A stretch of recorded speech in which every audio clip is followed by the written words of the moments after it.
Donc dans le récit de la vie de Saint Benoît, on nous le montre faisant face à d'autres difficultés et aux manifestations démoniaques lors de la construction de son monastère. Par exemple, le démon rend une pierre tellement lourde que les frères du monastère ne parviennent pas à la déplacer. C'est Benoît qui vient, qui fait un signe de la croix à la pierre et la pierre peut se déplacer. C'était le fruit du démon. C'est encore le démon qui, dans la cuisine, où l'on a déposé une idole trouvée en terre, donne l'illusion d'un incendie. Un feu va démarrer à la cuisine alors qu'il ne s'agissait pas d'un véritable feu. C'est le démon qui fait cela pour empêcher Benoît de construire son église. Et Benoît va faire un signe de la croix. Le diable va faire écrouler un mur sur un jeune moine. La victime est tellement mal en point, Benoît accourt, prie et peut le remettre aussitôt au travail.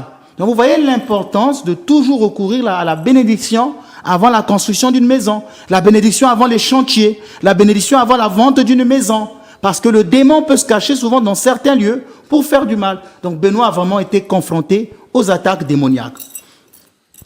Là, nous sommes à numéro 4 ou 5. Alors, on va aller, nous sommes à la 4e question, j'ai noté. Oui.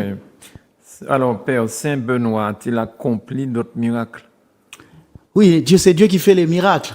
Les saints demandent. Vous savez, c'est Dieu qui fait les miracles. Même la mère de Dieu ne fait pas des miracles. Elle demande et son fils fait les miracles. Et même souvent, moi, quand on dit, parce que les personnes qui font les miracles, on les appelle thaumaturges, faiseurs de miracles, thaumaturges.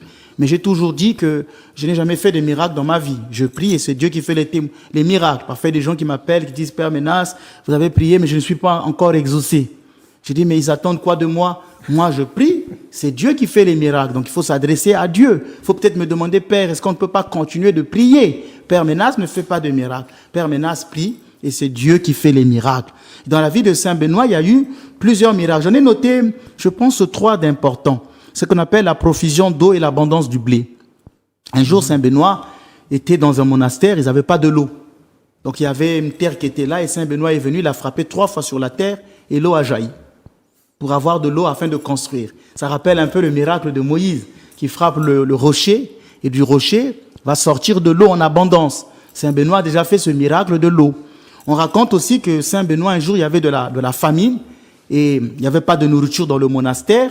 Il a fait une prière et tout à coup, le blé et l'huile ont commencé à abonder dans le monastère au point que le monastère, les gens n'ont jamais eu faim. Dans l'église orthodoxe, nous avons ce rituel-là qu'on appelle arthoclasie.